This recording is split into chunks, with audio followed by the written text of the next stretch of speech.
High code development refers to traditional software development where programmers write code manually using programming languages like Java, Python, C, etc. A team of software coders need to write all the code manually. It is expensive.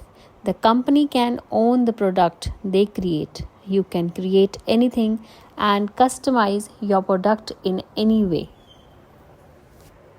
Low code development involves using platform or tools that provide visual interfaces and pre-built components to streamline the application development process. Programmers need to write some code manually. It is less expensive compared to high code. You can customize your product to an extent only using code. For example, custom chatbot.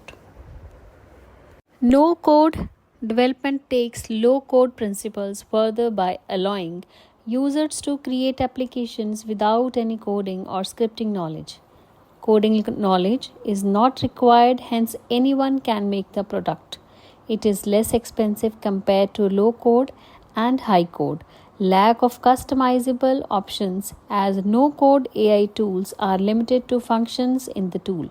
Simple to use as it uses drag and drop features instead of coding.